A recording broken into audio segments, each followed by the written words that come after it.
Presente, estoy con mi compañera Adriana. Buen día, María. Bonfil Caballero. Presente. Canul Cantón. Seca Oil.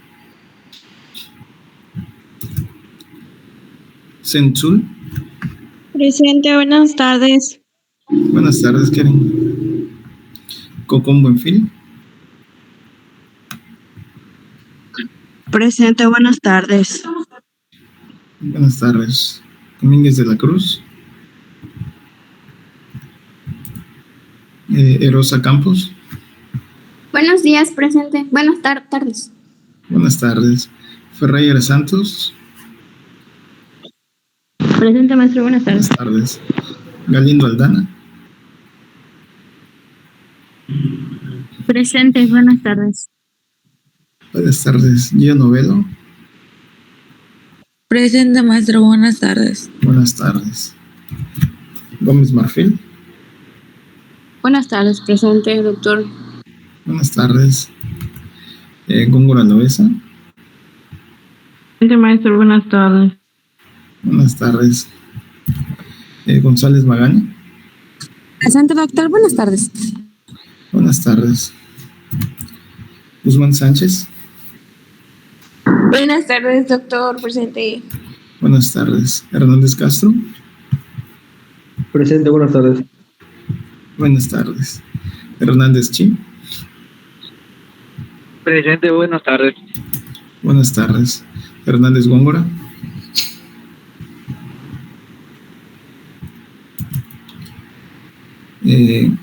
Hernández Belueta. Buenas tardes, presente. Buenas tardes. Interian Aldana. Presente, buenas tardes. Buenas tardes. QEC. Presente, doctor, buenas tardes. Buenas tardes. Isama Kamal. Buenas tardes, presente. Buenas tardes. López Molina. Martínez Rodríguez. Buenos días, presente. Buen día. Doctor, no escuché mi nombre, creo que es por el internet. Ok. May Rodríguez. May Tolosa. Presente, buenas tardes. Buenas tardes. Pérez Barrios. Presente.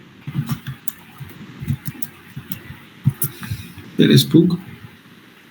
Presente, buenos días. Estoy compartiendo el dispositivo con mi compañera Keren. Buenos días.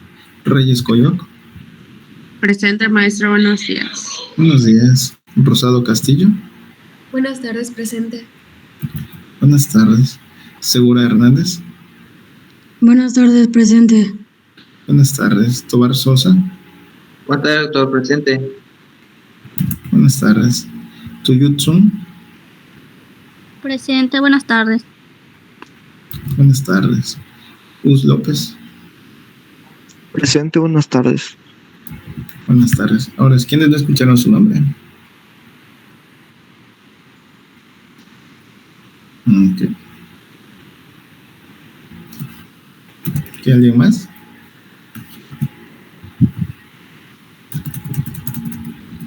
Ok. Entonces,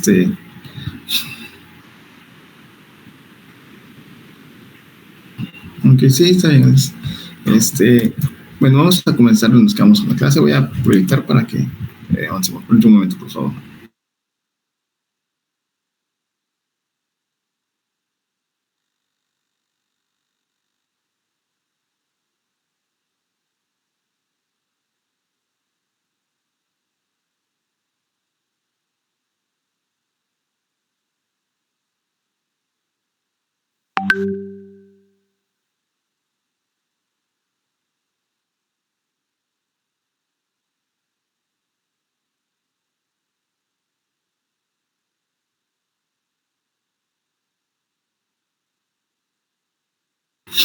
Ok, entonces vamos a continuar donde nos quedamos, vamos a recordar algunas cosas. Vamos a comenzar con Ferreira Santos, ¿puedes decirnos, por favor, cómo llegábamos al diagnóstico de la hipoglicemia, por favor? Perdón, maestra, no escuché, es que tuve mi internet. ¿Puede repetir? Sí, ¿puedes explicarnos, por favor, cómo llegar al diagnóstico en el caso de la hipoglicemia?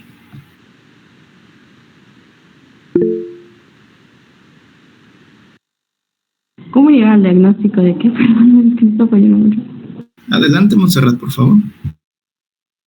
Sí, es por la triada de Whipple, que es el signos y síntomas sugestivos a la hipoglicemia, la glucosa menor a 55 y el que se recupere el paciente después de administrarle la glucosa.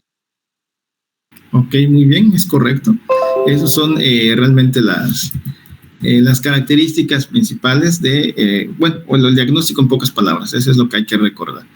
Justamente tal y como lo dice, pero para poder llegar a el diagnóstico completo en sí, realmente hay que avanzar las primeras dos partes, que vienen siendo la identificación de los datos clínicos y la toma de la glucosa, de preferencia plasmáticas. No se tiene en la práctica clínica, lo que usamos es la glucometría capilar, que pues esta sería de mucha ayuda, incluso cuando dice la literatura que puede estar un poco baja digamos los resultados pueden ser ligeramente más bajos de lo esperado, dándonos una confusión. Realmente para el tratamiento podemos abordarlo desde dos puntos de vista diferentes. En el caso, por ejemplo, de lo que es la vía oral, esa solamente va a ser útil realmente, pues el paciente puede deglutir, lo cual no siempre va a ser viable, por el hecho que cuando el paciente llega al servicio de urgencias es porque ya ha pasado un tiempo, aproximadamente entre media hora o más, en estado de hipoglicemia. Por consiguiente, ya usualmente llegan en estado de pérdida del estado de alerta, pérdida de la respuesta a las funciones superiores. Entonces es un poco viable realmente hacerlo. Aún así, el tratamiento, cuando hablamos de la vía oral, pues ya dijimos, destinado únicamente a pacientes que puedan deglutir. Vamos a poner aquí la deglución. Tienen que tener la deglución presente. Y en estos casos, el tratamiento puede ser preferentemente líquido, es decir, de preferencia los líquidos van a ser los que vamos a tener. Si no tenemos ninguna forma de ayudarlo, fácilmente podemos disolver cucharadas de azúcar, de ese azúcar que usamos usualmente para cualquier postre o inclusive para las bebidas. Ese azúcar nos va a servir. 2 cucharadas de este azúcar son más que suficiente. Disolverlas en la menor cantidad de agua posible, medio vaso de agua, y esto sería más que nada pues una forma muy rápida de lograr la recuperación de la glicemia sin recurrir a otros medios más, digamos, extraños. Otra forma pudiera ser con la miel. La miel, pues todos sabemos que tiene altos contenidos de carbohidratos, y lo mismo, 2 cucharadas de miel pueden ser más que suficiente para recuperarnos de este cuadro agudo de hipoglicemia. Podemos utilizar algunas otras formas. En el caso, por ejemplo, ya de práctica clínica nos dice que puede ser con gomitas, por ejemplo, 5 piezas, o pudiéramos utilizar incluso galletas María, que esas igual tienen un alto contenido de glucosa. De igual forma, pudiéramos utilizar caramelos, propiamente caramelos macizos. Sin embargo, estos son un poco menos viables aún, por el hecho que, pues, como son sólidos, el paciente los tiene que masticar o anularlos hasta que se vayan disolviendo poco a poco, lo cual limitaría su absorción a lo poco que podamos disolver en nuestra saliva. Otra forma más rápida de hacerlo realmente viene siendo el uso de las frutas, que si bien tienen fructuosa, esta se va a metabolizar rápidamente a través del ciclo de las hexosas a glucosa propiamente dicho. Y de las frutas que más convienen son las que tienen naranja. Por ejemplo, jugo de naranja, para ser específicos, viene aportando los suficientes carbohidratos que puedan ser necesarios para podernos recuperar de esto. Realmente es una forma muy rápida. Y pues de esto se recomendaría 2 dosis, es decir, la dosis inicial, que es cuando el paciente va llegando, ya identificamos las causas, como ya nos explicó su compañera, signos clínicos, hipoglicemia documentada por en la sangre, un estudio de sangre, se le da la dosis inicial, que es, por ejemplo, estos que en el caso de la vía oral, y 15 a 20 minutos después se repite otra dosis. Es decir, si le di 2 cucharadas de miel, le vuelvo a dar otras cucharadas de miel. Entonces, en ese caso, son muy útiles, pero después de esto, aún así, hay que darle de comer, porque después de 2 horas, la glucosa vuelve a bajar, dependiendo igual de cuál sea la causa. Puede ser que en 2 horas o menos pueda presentar algún cuadro de hipoglicemia. Entonces hay que iniciar la vía oral para poder evitar que mi paciente caiga en alguno de estos cuadros. Ahora, lo que realmente vamos a hacer nosotros en el servicio de urgencias es administración de glucosa endovenosa. Para eso tenemos una solución especial, se llama solución glucosada al 50%. Si tiene 50 mililitros, trae 25 gramos de glucosa, y este fármaco sí es endovenoso. Si estamos hablando que es endovenoso, automáticamente hay que tener una vía permeable, un catéter venoso periférico, para poder administrar este fármaco. Si no lo tenemos, entonces no hay otra forma de hacer más que vía oral, pero repetimos, el paciente usualmente está inconsciente en urgencias, no conviene. Hay que canalizarlo sí o sí para poder apoyar a mi paciente. La recuperación en ambos casos, ya sea por vía oral o vía endovenosa, es muy rápida. Pudiéramos decir en palabras coloquiales que es como arte de magia, por arte de magia se recupera el paciente. Vemos que está muy perdido, muy desorientado, inclusive en coma. Administramos la glucosa y rápidamente el paciente abre los ojos y comienza a platicar como si estuviera totalmente despierto y nunca hubiera pasado nada. Muchas veces de esto el paciente pues se pierde porque recuerda haber estado en casa realizando alguna actividad o platicando con alguien y despierta en un medio hospitalario. Entonces eso también pudiera ser. Posteriormente a eso, hablando específicamente de la administración de glucosa endovenosa, podemos continuar con la solución glucosada al 10%. Hay varios tipos de solución glucosada. Por ejemplo, la que ya estamos viendo ahorita, de la glucosada al 50%, que es para urgencias. Tenemos la solución glucosada al 10%, que es la que se va a continuar o la que vamos a utilizar para continuar con el tratamiento. Y tenemos la solución glucosada al 5%. Cualquiera de las tres nos aportan glucosa, pero en diferentes cantidades. Pues la ideal sería la glucosa al 10%, 1000 centímetros cúbicos para administrar en 12 horas. Repetimos, ¿cuánto se lo voy a administrar? Pues inmediatamente terminando esta, se va a colocar la otra. Realmente son 50 mililitros. Traen la misma cantidad de mililitros que si nosotros hiciéramos un buche de agua. Entonces realmente pasa muy rápido. En menos de 5 minutos esta solución ya termina de pasar o menos y inmediatamente se le coloca la solución glucosada para mantenimiento.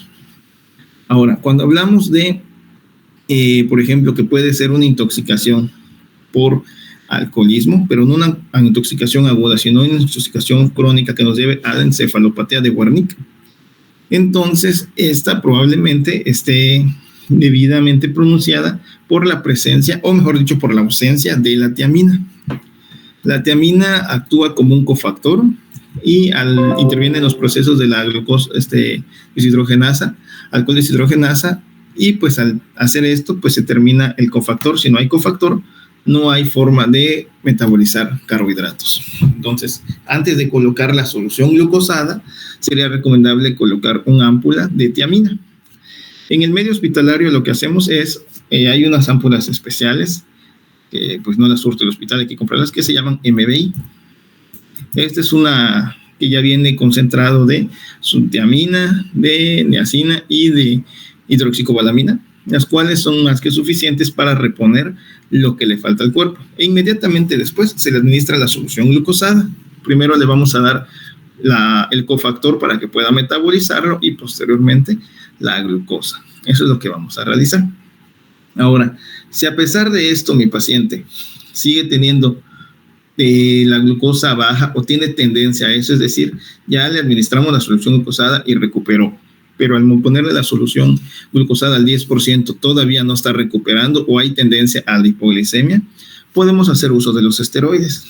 Ya habíamos comentado que todos los esteroides tienen potencial para producir hiperglicemia por la elevación del cortisol y secundariamente a esto, elevación de la glicemia. Entonces, la administración de 100 miligramos o hasta 200 de hidrocortisona, que es una forma sintética y exógena de la cortisona o cortisol, va a ser más que suficiente para mantenernos la glucosa elevada, mínimo cada 6 horas. Esto sobre todo si tenemos patologías que nos puedan llevar a tendencias, no vamos a llamar cronicidad, sino a la tendencia prolongada de la hipoglicemia. En esos casos, parte de esto viene siendo la glibenclamida. Bueno, la glibenclamida es una parte. También tenemos más sulfonilureas. Cualquier sulfonilurea que yo administre, entonces vamos a tener que hospitalizar al paciente mínimo 2 semividas del fármaco. Vamos a preguntarle a alguien diferente. Vamos a preguntarle a Segura Hernández, ¿qué es la semivida de eliminación? La semivida de eliminación sería como lo que tarda en hacer efecto el fármaco. No precisamente. Adelante, Erendira, por favor. Maestro, es que estoy con Elena, yo levanté mi mano. Más que nada, la semivida es el tiempo que está el medicamento dentro de tu cuerpo. Es como para el efecto que tiene. Por ejemplo, hay medicamentos que tardan con semivida de 6 horas, de 8 horas, y pues es más que nada las concentraciones que tiene dentro de tu cuerpo en un determinado tiempo como tal. Ese concepto va más cerca de la biodisponibilidad, pero es más o menos como ahí. Vamos a preguntarle a otra persona. Adelante, Interian, por favor. Puede ser en lo que tarda en metabolizarse el fármaco. Ok, es lo más cercano. El tiempo que le toma al fármaco ser metabolizado a la mitad, o mejor dicho, la mitad del fármaco tarda en ser metabolizado. Cuando hablamos de vida media, repito una vez más, solo hablamos de la mitad del fármaco. Si hablamos de la vida del fármaco de manera completa, estamos hablando del tiempo total que va a estar el fármaco en mi cuerpo. Independientemente si el fármaco está realizando su efecto o no, va a ser su vida total, su tiempo de vida útil, por así decirlo. Entonces, en farmacología utilizamos el término semivida. Si nosotros tenemos, como dice Rosy, tenemos una semivida de 8 horas, quiere decir que la mitad del fármaco es eliminada a las 8 horas. Entonces, el fármaco es eliminado de manera completa aproximadamente a las 16 horas, por así decirlo. ¿Sí me explico? Entonces, ¿para qué nos sirve esto? Porque nosotros al calcular la vida media podemos saber cuánto tiempo más va a estar dentro del cuerpo el fármaco. En este caso, tal vez no haciendo daño, pero pues si estamos teniendo una intoxicación, entonces pues sí, se tomaría como algo tóxico. Entonces, cuando decimos de la glibenclamida, tiene una semivida entre 8 a 16 horas, por eso le damos una vez al día. Entonces, necesitamos dejar al paciente aproximadamente entre un día y día y medio para poder asegurarnos que no va a volver a hacer crisis de hipoglicemia.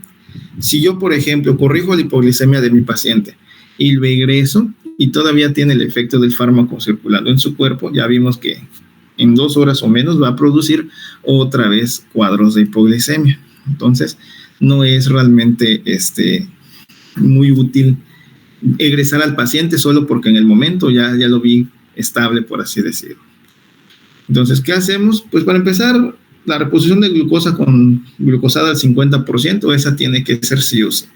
Pero sería muy útil en caso de que esté intoxicado el paciente, administración de octreotide. El octreotide ya habíamos leído de él, es un fármaco análogo de la somatostatina. Y el somatostatina tiene el potencial para elevar la glicemia en sí, porque está inhibiendo lo que es la formación o la descarga de energía al mismo tiempo que está estimulando la insulina del péptido C. Entonces, si inhibo a la insulina, voy a dejar de acarrear glucosa al interior de la célula. Entonces, esa glucosa va a permanecer libre a nivel hemático. Lo mismo que el péptido C. Entonces, si el octreotide inhibe la función de la insulina y el péptido C, hay más posibilidades que mi glucosa en sangre se mantenga elevada. Podemos administrar 2 esquemas, el esquema endovenoso, pero sería a través de infusión, o el esquema subcutáneo, que esa es una inyección subcutánea en sí. Vamos a administrar 30 nanogramos por cada kilogramo de peso en 1 minuto. Esa es la velocidad de infusión. Esta no es una dosis, esta es una velocidad de infusión. Si mi paciente pesó 50 kilos, vamos a poner que 300 nanogramos cada minuto debe de estar administrándose al cuerpo de mi paciente. Esto pues lo hacemos usualmente con bombas de infusión. No lo hacemos, sí lo podemos calcular de manera directa, realmente nos apoya demasiado el personal de enfermería, ellos son expertos en calcular las dosis con microgoteo, pero cuando son cantidades demasiado pequeñas, se hace uso de bombas de infusión. La otra forma es tomar 50 microgramos y administrarlos vía subcutánea. Aquí ya no va a ser por kilo de peso, tampoco va a ser a cada rato, solo cada 12 horas se lo voy a estar administrando, y como es por administración subcutánea, tiene una vía de absorción parcial, se va absorbiendo lentamente, y eso mismo hace algo que llamamos que es un depósito de absorción, y se sigue eliminando propiamente.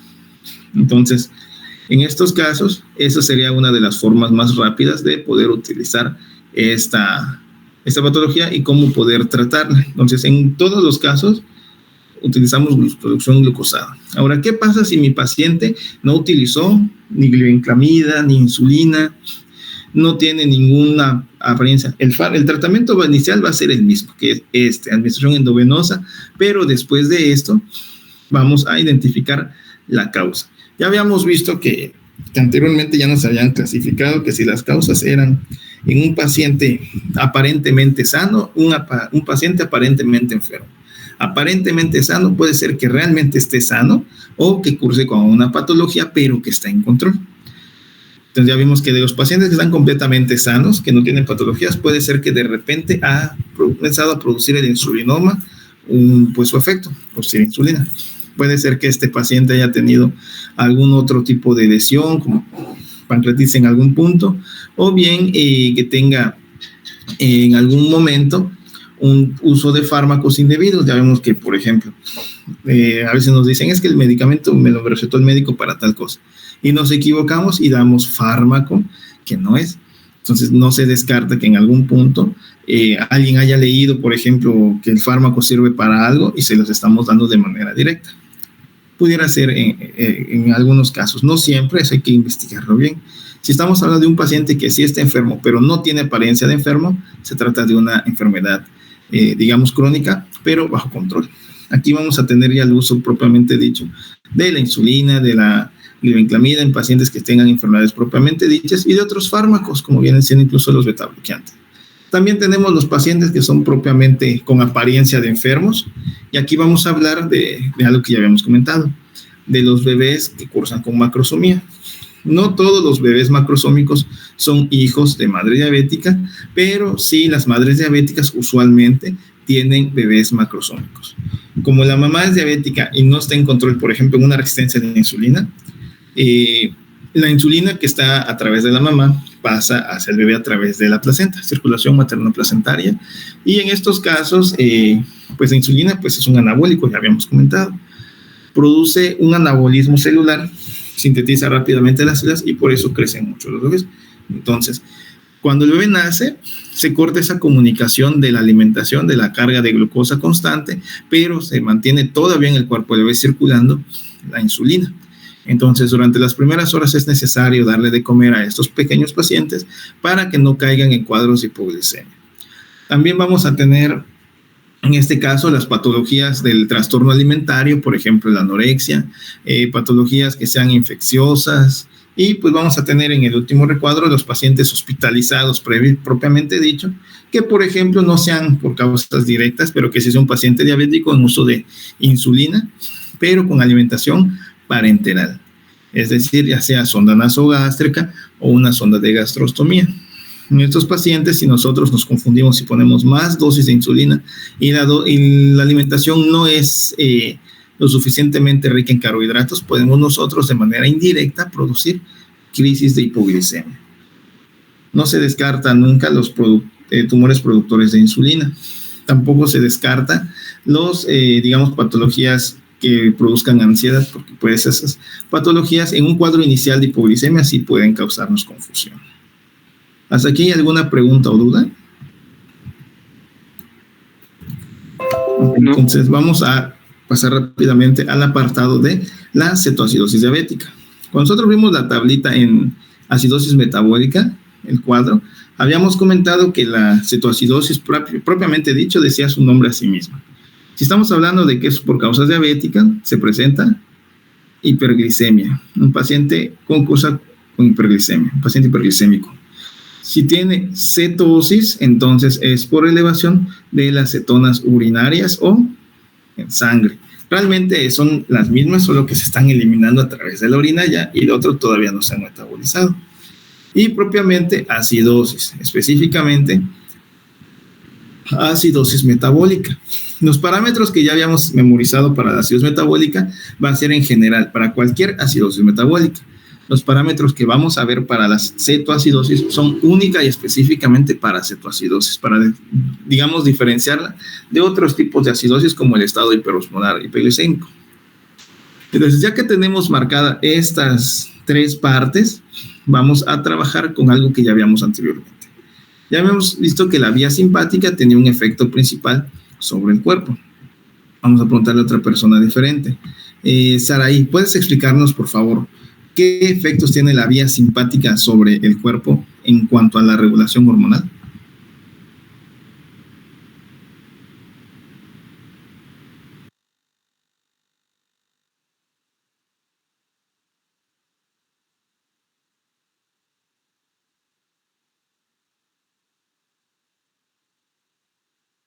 Ok, Jair, ¿puedes explicarnos, por favor, qué efectos tiene la vía simpática sobre la regulación hormonal?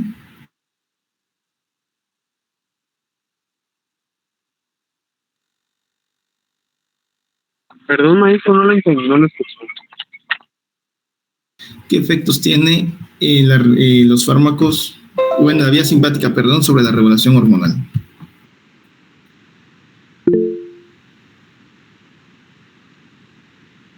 No, doctor. Adelante, Mira, por favor. Levantaste tu manita. Maestro, ¿no sería? Adelante, Trena. Adelante, está bien, adelante. ¿Me escucha? Sí. ¿No es lo de la elevación de la adrenalina por medio de la vía simpática? Bueno, esa es simplemente la vía simpática, elevación de adrenalina, pero ¿qué efectos tiene sobre la regulación hormonal? Maestro, ¿no es porque va a producir lo del cortisol y lo del estrés? ¿Me estás preguntando o me estás diciendo? Esta afirmación, yo también estoy de acuerdo con diciendo. Ok, ¿qué hace con ellos? Porque tiene relación con todas las hormonas que vemos ahí, pero ¿cuál es el efecto directo de la vía simpática? ¿Es que va a hacer que se liberen? Para empezar, lo que ocasiona es una disminución de la síntesis de insulina, eso ya lo habíamos visto. Y sí, efectivamente, va a producir secundariamente una estimulación del glucagón de manera muy tardía, lo que habíamos comentado inclusive en estas diapositivas del principio. Mira, que es la de aquí. De manera muy tardía íbamos a generar liberación de hormonas del crecimiento y colesterol y cortisol. Pero esto ya es de forma muy tardía. Los efectos compensadores de la descarga adrenérgica son el incremento del glucagón y disminución de la insulina. Son solamente esos dos de manera temprana. Entonces ya lo habíamos visto recién en la última clase. Entonces, ya que recordamos cómo funciona, hay que tener en cuenta algo. El cuerpo, en el paciente que cursa con diabetes mellitus tipo 2, va a ser principalmente el efecto causado por la resistencia a la insulina. Si tiene resistencia a la insulina, eso quiere decir que aunque la insulina se libere, va a carecer de los efectos que debería presentar. Por ejemplo, uno de ellos ya habíamos comentado, es anabólico, incrementa el transporte de glucosa hacia el interior celular y sobre todo aumenta la síntesis de glucógeno, es decir, almacena energía. Pero si el cuerpo está presentando esta resistencia, no va a presentar ni una, inclusive teniendo glucosa disponible en el medio sanguíneo, en el plasma, no la vamos a poder usar porque esa glucosa no puede entrar a la célula. El cuerpo lo interpreta de manera rápida y libera la vía simpática con la liberación de la adrenalina y noradrenalina. Ya vimos en cardio que la principal hormona realmente es la noradrenalina, la que produce todos estos efectos. Ahora sí, estimula la síntesis de glucagón para recuperar energía, para aumentar la glucosa. Y ya de manera muy tardía genera una elevación del cortisol a través de las glándulas suprarrenales y la hormona del crecimiento a través de la hipófisis. Entonces ya todo en conjunto iba a producirse una liberación de la energía con glucogenólisis y con gluconeogénesis, que viene siendo metabolismo de lípidos, y por esta razón los cuerpos cetónicos están incrementándose a través de la sangre. Entonces realmente es la causa de la cetonemia. Secundario a esto, ya sabemos que vienen los factores desencadenantes que después de esto va a comenzar pues ese aumento de las cetonas. A nivel de la sangre se libera mucha glucosa que no podemos utilizar. Una característica especial, y eso sí es necesario que lo memoricemos todos, es que justamente al tener una paciente con cetoacidosis es que tiene mucha glucosa libre en sangre, pero no la puede utilizar. Está disponible, pero es incapaz la célula de tomar esa glucosa para sí misma. Entonces, por eso se mantiene, por así decirlo, la célula hambrienta y se ve la necesidad de producir más glucosa a través de estos procesos en los cuales hay liberación de los cuerpos cetónicos. Vamos a preguntarle a una persona diferente. Ana Cocón, ¿podrías explicarnos qué son, o mejor dicho, cuáles son los cuerpos cetónicos?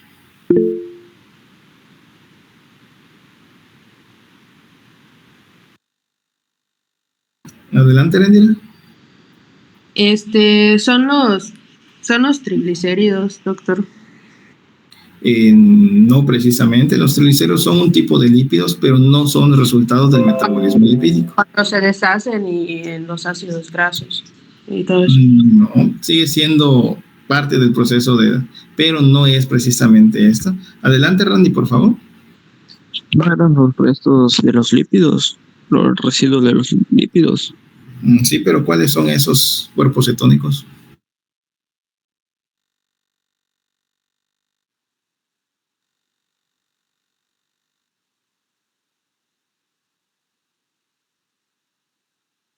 En general, ¿alguien recuerda cuáles son los lípidos? Adelante, Natalia, por favor. No son los ácidos grasos. No, las cetonas son resultado del metabolismo de los ácidos grasos. Entonces, cuando los ácidos grasos se metabolizan a través de la beta-oxidación, entonces se liberan cuerpos cetónicos. Adelante, Sebastián. No es el lactato y la glucosa. No, el lactato es secundario del metabolismo de la glucosa, de la glucólisis, pero anaeróbica.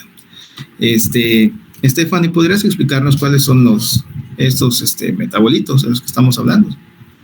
Los cuerpos cetónicos, Sí. pues vendrían siendo residuos que se utilizan como combustible cuando se agota el combustible real que se utiliza para fabricarse en casos de escasez de glucosa. Bueno, lo único que recuerdo creo que es el acetoacetato y la acetona, pero ya no recuerdo otros. Ok, el principal es el ácido beta hidroxibutírico.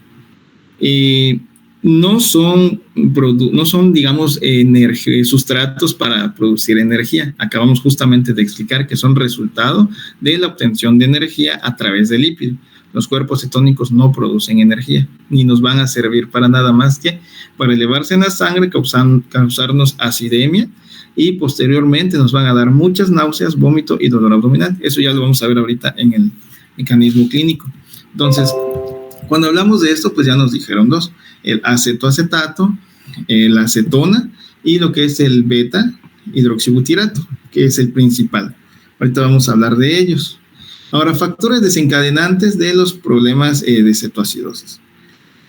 Pueden ser varios, principalmente son estos dos: infecciones urinarias y neumonía. Más del 50% de las patologías o de las cetoacidosis diabéticas van a ser causadas por las infecciones, específicamente la urinaria y las neumonías. ¿Pueden haber otras? Claro que sí, hay muchísimas otras causas, dentro de ellas un infarto del miocardio, puede haber una trombosis arterial, puede haber un EBC, pancreatitis. La pancreatitis en el sentido que produce inflamación del páncreas, ya sabemos que es por parte del mecanismo exócrino, pero si hay necrosis de cualquier área del páncreas, entonces esto puede generar muerte de células productoras de insulina y secundario a esto generar un estado hiperglicémico que derive a. Puede ser también por muchos fármacos, entre ellos el interferón, algunos diuréticos, corticosteroides, como ya habíamos comentado, que todos los esteroides tienen potencial para producir hiperglicemia y de manera secundaria un estado cetósico. Y por último, vamos a tener el salbutamol. El salbutamol, pues si recordamos, es un beta-adrenérgico, es un beta-agonista para ser específico. Y si tenemos que es un agonista, se va a comportar como si hubiera una descarga simpática. Entonces, el salbutamol y todos los que son agonistas pueden generar este efecto. Por último, vamos a tener algo muy importante, un muy mal apego al tratamiento con insulina. Decimos que usualmente este tipo de problemas pueden ser por diabetes de tipo 2, pero pueden presentar también en pacientes con diabetes tipo 1. No es 100% exclusivo. Entonces ya tenemos las principales causas, repito, infecciones, neumonía e infecciones urinarias. De hecho, muchos pacientes no se saben diabéticos al momento del diagnóstico. Resulta que llegaron porque tienen una sintomatología muy sugestiva. Ellos llegan porque se sienten muy mal y no saben por qué. Se les hace un análisis de sangre, de orina, se explora los pulmones y resulta que tienen una infección urinaria. Y derivado a esta infección urinaria se presenta como una cetoacidosis. Es decir, muchos pacientes debutan como cetoacidosis cuando ellos realmente no conocían que cursaban con diabetes mellitus. Entonces vamos a pasar a las manifestaciones clínicas. Aquí en las manifestaciones clínicas van a ser un tanto inespecíficas y usualmente van a ser agudas, van a tener más de 24 horas de evolución, perdón, menos de 24 horas de evolución. Es decir, es una patología muy rápida, no da tiempo de realizar muchas situaciones. Vamos a tener primeramente la tríada de la hiperglicemia o de la diabetes. Entonces vamos a preguntarle a Keren. Keren, ¿cuál es la tríada de la hiperglicemia o de la diabetes?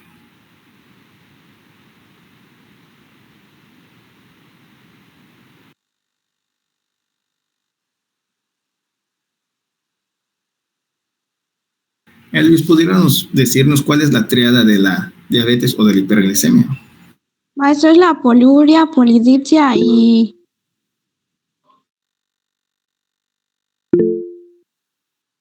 Adelante, Erendira, por favor. Poliuria, polidipsia y polifagia, maestro. Exactamente. Las dos están diciéndolo bien, tanto Zen como Erendira, ya lo completaron. Son justamente poliuria, polidipsia y polifagia. En estos casos, pues vamos a tener que los pacientes que están presentando una elevación muy alta de la glicemia están perdiendo glucosa a nivel de la orina, es decir, que tienen glucosuria. Vamos a poner aquí glucosuria. Esto obviamente pues lo vemos a través del laboratorio, no son datos clínicos propiamente, pero la noto porque justamente al perder glucosa tienen una uresis osmótica. ¿Qué quiere decir diuresis osmótica? Como se está perdiendo mucha glucosa a través de la orina, está entonces acarreando más líquido, entonces por eso tienen la poliuria. Secundario a que están orinando mucho, pues están deshidratándose, por eso tienen polidipsia. Y secundario a todo lo anterior, se están quedando sin energía, porque dijimos, tienen mucha energía, pero no la están utilizando, entonces comienzan con polifagia. Si bien esto es propiamente la tríada de la hiperglicemia o de la diabetes como tal, también lo van a presentar los pacientes que tienen cetoacidosis porque justamente tienen esto, tienen hiperglicemia. Entonces van a presentar esta sintomatología que si bien es inespecífica, es muy sugestiva, que está ocurriendo una elevación de los síntomas. Además de eso, pueden presentar estos pacientes pérdida de peso. Y entonces aquí sí vamos a tener, antes que avancemos, vamos a poner esto por acá, vamos a tener los datos de deshidratación. Si decimos que se está deshidratando, puede ser que mi paciente tenga la piel y las mucosas secas, desde la mucosa del ojo hasta la mucosa de la boca, y cuando ya es muy severa la deshidratación, pueden generar hipotensión. Parte de esto es que mi paciente puede presentar la respiración de Kussmaul. Vamos a preguntar a alguien diferente. María Alex, ¿puedes decirnos cuál es la respiración de Kussmaul?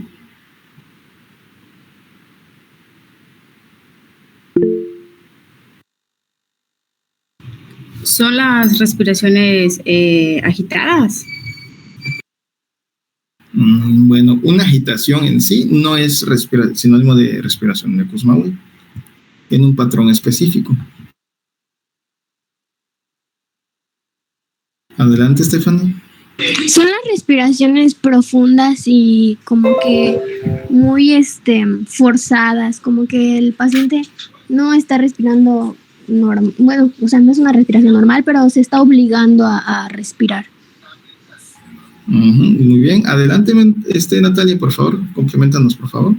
Es como una especie de hiperventilación que hace porque respira muy rápido. Y recuerdo que eso usted dijo que al respirar muy rápido saca lo que es dióxido de carbono más rápido. Igual sirve para estas, cuando estamos hablando de cetoacidosis, lo que estamos hablando. Exactamente. No, el aumento de la presión venosa yugular no es precisamente sinónimo de respiración de Kussmaul, es sinónimo de congestión cardíaca. Se llama distensión yugular. Es la combinación de lo que están comentando sus compañeras. Realmente la respiración de Kussmaul es un patrón ventilatorio en el cual la ventilación es forzada y es profunda y es rápida. No es lo mismo respiración agónica, porque las respiraciones agónicas o rápidas usualmente son superficiales. Son rápidas, pero de espacio, de poca profundidad. Y esa es la diferencia con las de Kussmaul. También se le va a identificar justamente por lo que dicen, que son muy, muy características de los problemas metabólicos, y justamente aparece este patrón respiratorio para eliminar el exceso de dióxido de carbono y producir alcalosis respiratoria. Si el problema que tiene mi paciente es una acidosis metabólica, ¿cómo lo íbamos a compensar? Justamente con una alcalosis respiratoria. Es justamente lo que el mismo cuerpo busca a través de la respiración de Kussmaul.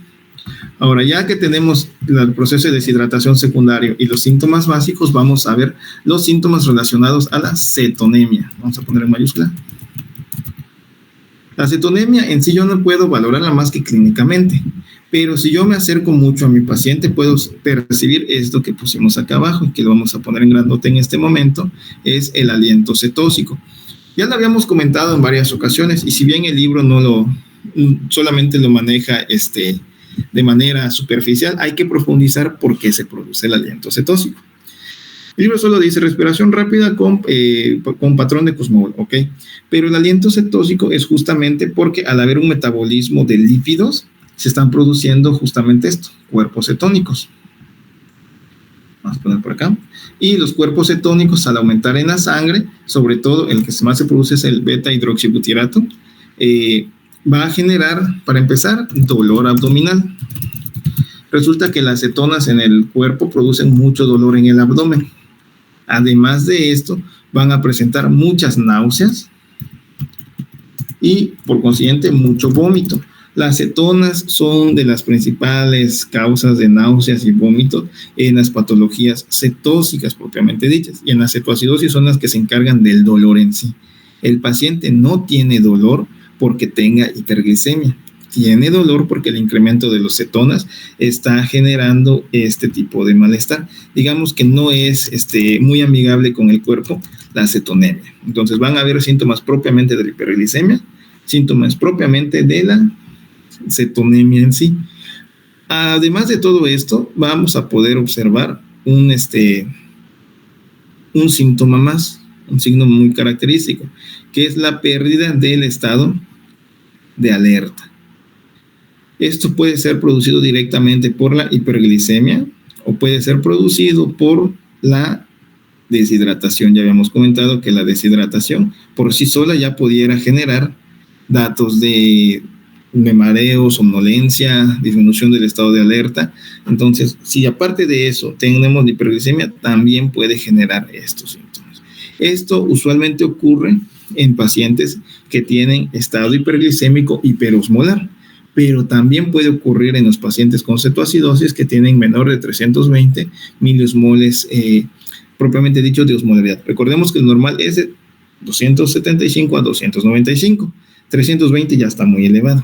Entonces, se está concentrando la sangre porque se está deshidratando mi paciente. ¿Hasta aquí hay alguna pregunta o duda?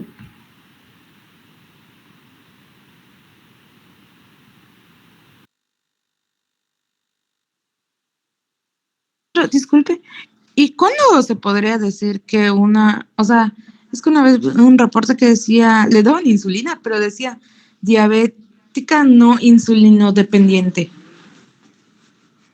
Ok, es que antes así se manejaba. Por ejemplo, la diabetes tipo 1 le denominábamos insulino dependiente. A la diabetes tipo 2 usualmente se le denominaba no insulino dependiente. No sé si lo habíamos escuchado. Imagino, bueno, tú sí en este caso, no sé si tus demás compañeros la habían oído.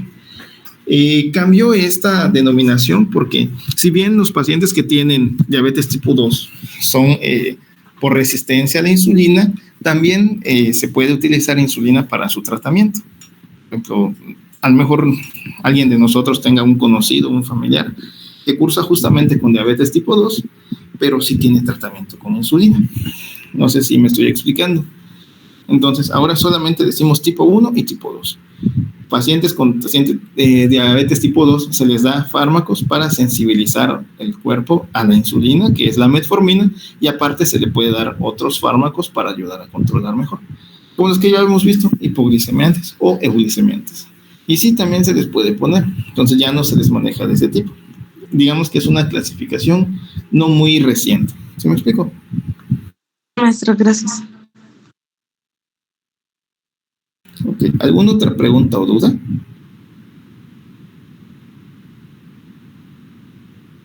Ok, entonces vamos al diagnóstico. Ya vimos datos clínicos, prácticamente son un tanto inespecíficos, pero ya en combinación nos dan una mejor idea. Ese del aliento cetósico es muy característico. Bueno, dijimos que vamos a profundizar. Pues ya dijimos, aumentan las cetonas en sangre, se comienzan a expulsar a través del cuerpo y de la respiración, y tienen un olor muy parecido al vinagre de manzana. Algunos lo describen como un aliento frutal, así lo describen de manera directa. Pues ya habíamos comentado que las cetonas en sí se pueden producir incluso si yo paso periodos de más de 12 horas de ayuno, que es justamente parte de la base del ayuno intermitente. Entonces, si mi paciente, o vamos a poner que no es un paciente, que es un conocido, es un amigo, viene con nosotros, viene caminando normal, viene saludando, viene 100% bien de sus funciones mentales superiores, pero me acerco a él y le siento este aroma. ¿A qué será que se debe? Al ayuno prolongado. Tener cetonemia tampoco es sinónimo de cetoacidosis.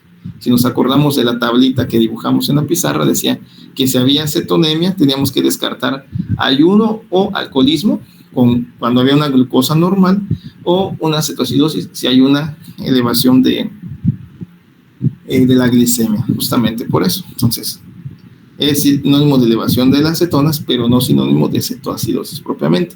Pero si es muy frecuente, si tengo y todo lo anterior, pues ya voy prácticamente al diagnóstico. Que de hecho ahí vamos a nosotros ahorita. Para llegar a diagnosticarlo, pues ya dijimos que primero iba a haber hiperglicemia. ¿Cuánto? Aquí ya lo tenemos resumido. Una hiperglicemia mayor de 250 miligramos y que usualmente es menor de 850 miligramos sobre decilitro. Podemos encontrar en algún punto un libro o una revista que diga arriba de 300 o 350. Esta es la forma más aceptada por la Organización Mundial de la Salud y es lo que nos refiere la guía de práctica clínica. Puede ser que en algún punto haya una revista más nueva o un artículo científico que afirme una cantidad diferente, pero esta es la que usualmente se toma como la más aceptada. Entonces, es un parámetro muy propio a tener memorizado. Ahora vamos a hablar de la cetosis. El que decíamos, el beta-hidroxi butirato es la acetona que tiene mayor cantidad, o mejor dicho, se produce en mayor cantidad en estos mecanismos. Es el 75% de todas las cetonas que se van a resultar del metabolismo lipídico, de los lípidos o de los ácidos grasos. Solo el 25% va a estar dado por la acetona y por el acetoacetato. Son los otros dos tipos principales. Hay más, pero solamente esos tres son de relevancia clínica. ¿Cuál es el problema con esto? ¿O dónde viene el detalle?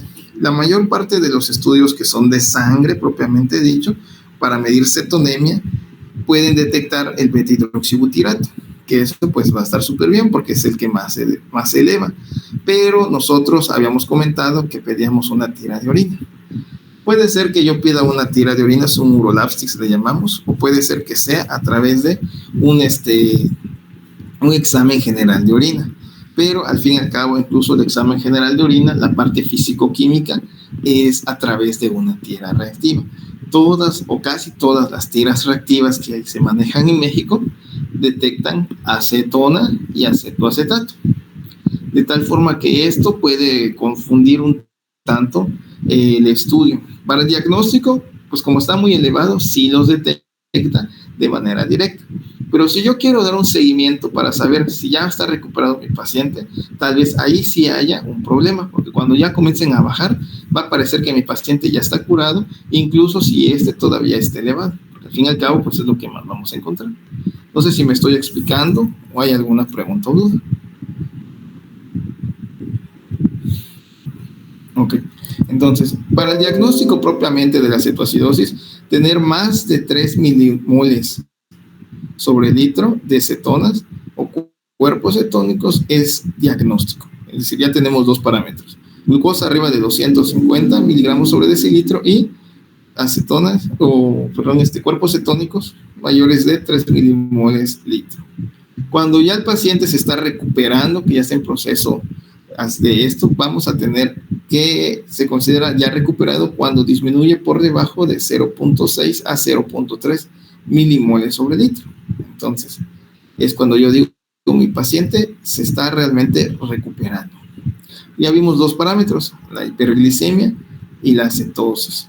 ¿Qué nos falta ahora? La acidosis metabólica. Aquí hay que tener algo muy en cuenta. La cetoacidosis es un tipo de acidosis metabólica, pero no por tener acidosis metabólica a fuerzas quiere decir que es cetoacidosis.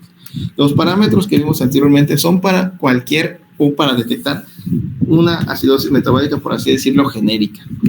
Pero si estoy hablando de la acidosis metabólica específicamente producida en la cetoacidosis diabética, se va a detectar cuando el pH es menor de 7.30 y cuando el bicarbonato está disminuido por debajo de 15 milimoles.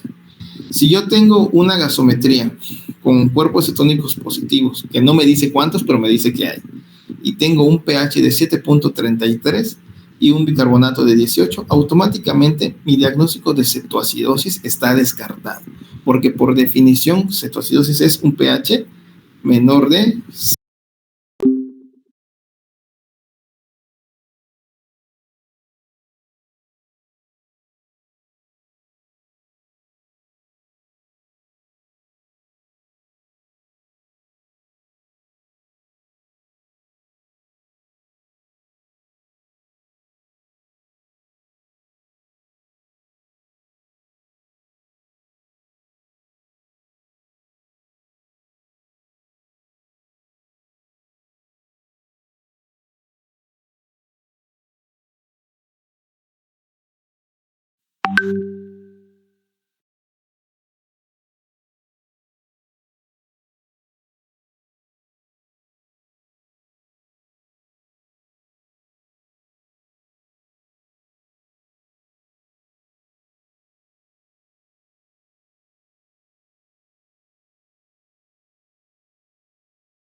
Me parece que estamos todos. Vamos entonces a terminar con esta parte.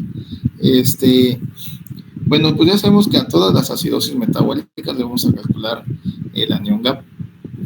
Pues obviamente, si estamos hablando específicamente de sospecha de cetoacidosis diabética, podemos calcular incluso el anión delta GAP. ¿Por qué? Porque muchas veces puede estar cursando con algún tipo de patología cetósica que vaya a ser compensada a través de una alcalosis metabólica, es decir, un trastorno mixto. Entonces, siempre que tengamos una acidosis metabólica o sospechemos de una, vamos a calcular el anión GAP. ¿Se me explico? Entonces, de esta manera ya vamos a saber si hay alguna especie de compensación metabólica, un trastorno mixto propiamente dicho, o bien solamente es, en la misma gasometría podemos identificar si está cursando ya con alguna compensación respiratoria de las que ya mencionamos. Respiración de Kussmaul nos lleva a alcalosis respiratoria. Entonces, así es como vamos a tener ese tipo de pacientes valorados en cuanto al tratamiento o al diagnóstico base. Todavía vamos a revisar los leucocitos. Obviamente, si estamos diciendo que la principal causa es infecciosa o la principal desencadenante en sí es infeccioso, pues tiene que haber leucocitosis. ¿Cuánto de leucocitos? Pues para cualquier paciente arriba de 10 ya se considera leucocitosis. Pero si ya cursa con mayor de 25,000 leucocitos, unidades litro, entonces este paciente, además de infección, ya está cursando con sepsis. Y sabemos que si está cursando con sepsis, ahora sí, como ya habían comentado, es probable que comience a presentar metabolismo anaeróbico y presente acidosis láctica agregada, y pues es una reacción un tanto más severa, secundaria a todo lo que ya estuvimos mencionando. Pero no son los únicos estudios que vamos a realizar. Vamos a tomar también los electrolitos. Electrolitos séricos, estos van a ser realmente medibles de dos puntos principales, el potasio y el sodio. Resulta que en situaciones de hiperglicemia e hipertrigliceridemia vamos a presentar secuestro de sodio. Sodio que está aparentemente bajo, pero que probablemente no lo esté, o sodio que está aparentemente normal, pero está realmente elevado. Sí, repito, siempre que hay hiperglicemia y que hay hipertrigliceridemia. Son dos mecanismos diferentes. Vamos primero a calcular este. Vamos a hablar del sodio medido, el sodio corregido. Son dos formas de verlo. El sodio sérico es el que me va a servir como sodio medido y el sodio corregido es el que voy a tener a través de las siguientes fórmulas. Vamos a tener primero este de aquí que va a ser para... vamos a poner aquí. Vamos a pasar este para este lado, solo para que no nos estorbe, y vamos a rápidamente ver este. Tenemos la siguiente fórmula que va a ser específicamente cuando presento una glucosa sérica menor de 400 miligramos sobre decilitro. Obviamente necesito desarrollar la fórmula para poder saber. Esta es la fórmula del sodio corregido. Entonces sustituimos la fórmula con los parámetros. Vamos a tener un ejemplo. Vamos a suponer que tengo de glucosa 355. Vamos a suponer que tengo también de sodio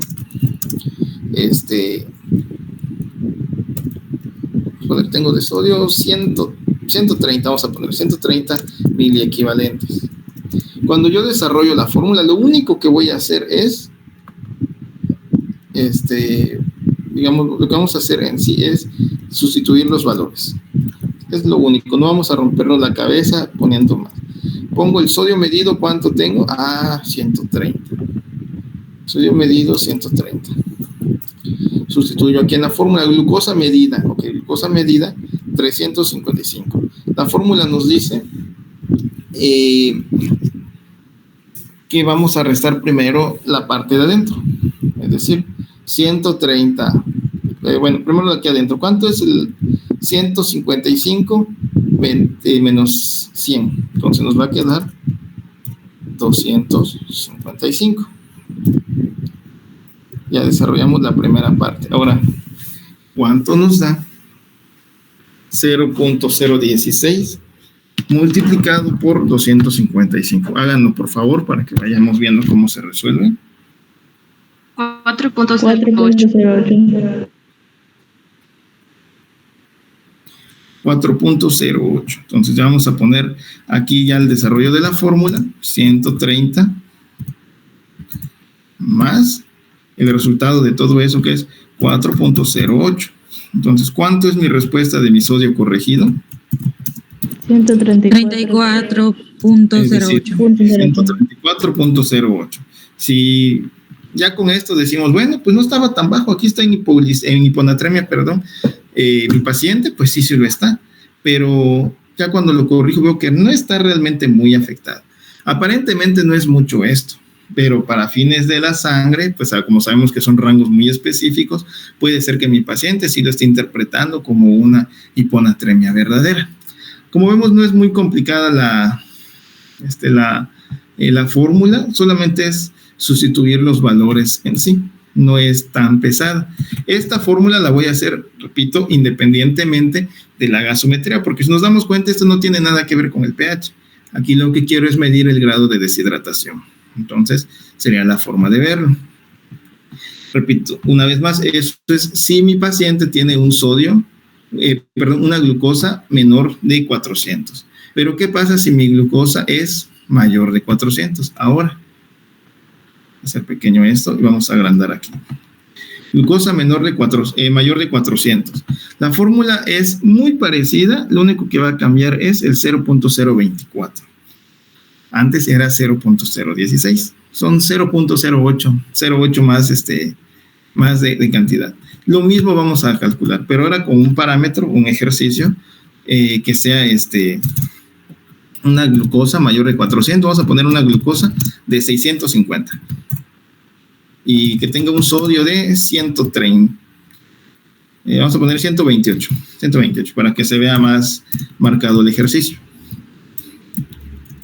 Entonces, ¿cuánto nos daría? Lo mismo vamos a hacer. Vayan haciéndolo con su calculadora, aunque sea con el teléfono, para que vayamos practicándolo. Tenemos la sustitución primero de la glucosa medida, 650. Y aquí el sodio medido, ¿cuánto era? 128. Entonces, ya que tenemos esto así, vamos ahora a resolverlo de manera aislada. Si me cuesta mucho resolverlo junto, lo puedo aislar. Aquí 650 menos 100, prácticamente le restamos el 1 aquí y le eliminamos esto. 550 por 0.024, ¿cuánto me da? 13.2. 13.2. 13.2. Ok, muy bien. Entonces va a ser 128 más 13.2. ¿Cuánto me da esto? 141.2. ¿Cuánto me da? 141.2. 141.2. Ok, muy bien. 141.2. Ahora mi pregunta es, ¿está realmente hiponatrémico mi paciente? ¿Cuántos eran los valores normales? ¿Alguien nos recuerda?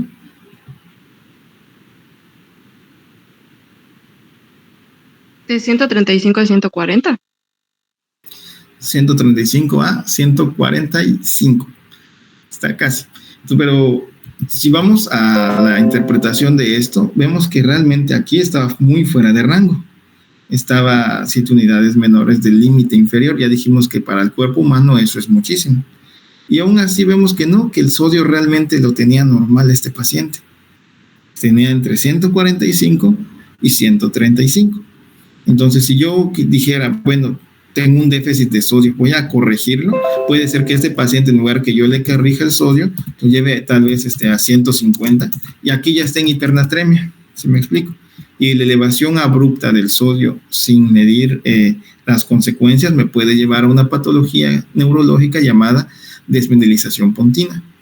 La pérdida de la mielina a nivel del puente de Barolio es muy peligrosa porque, en pocas palabras, en el puente y en el tallo encefálico es donde están los principales núcleos motores y sensitivos de lo que es la vía autónoma, aquello que yo no puedo controlar, por ejemplo, la respiración, la tensión arterial, entre la temperatura, muchas otras situaciones. Entonces, si nos damos cuenta, es muy útil esto del sodio corregido. Solamente es que memoricemos bien la fórmula. De hecho, pues si nos damos cuenta, es prácticamente la misma fórmula, solo que desde el punto de vista del 0.16 y aquí 0.024. No hay así como que mucho de diferencia entre una fórmula y otra. ¿Sí me explico? ¿Preguntas hasta acá? ¿Dudas?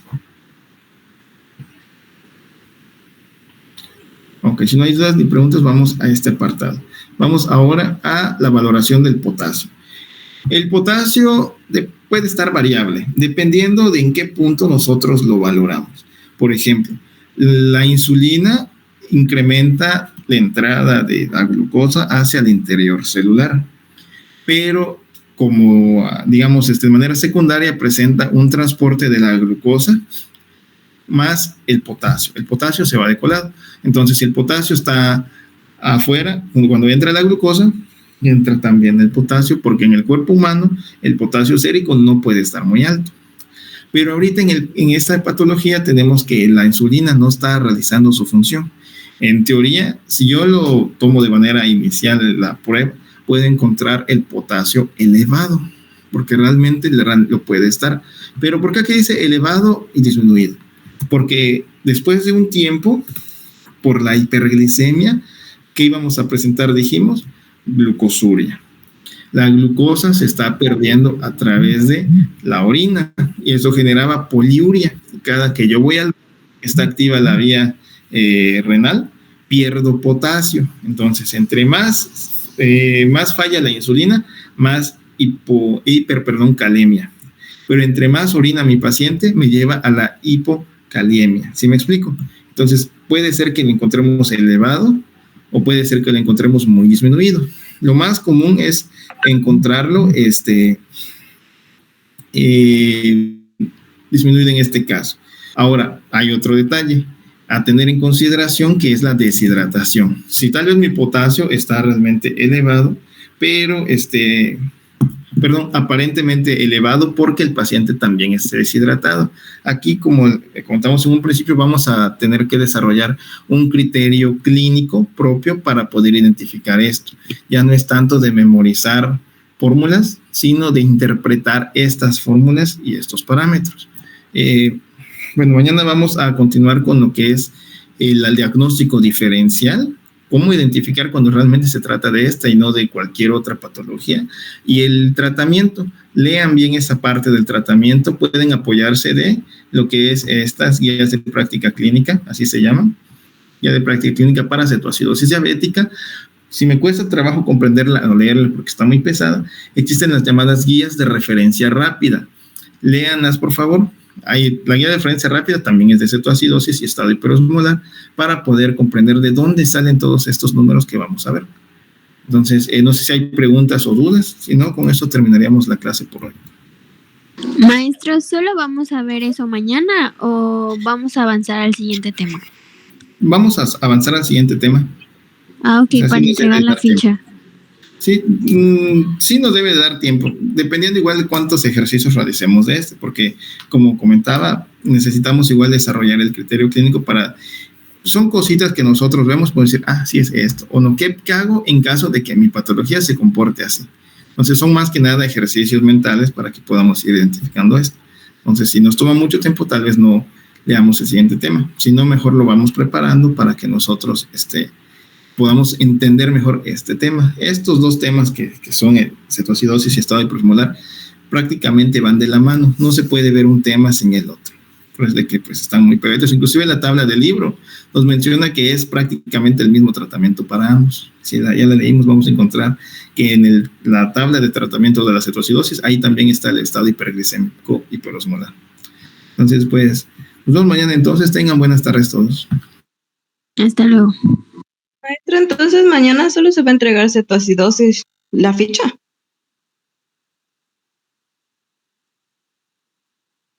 Creo que ya salió de la reunión, Monse.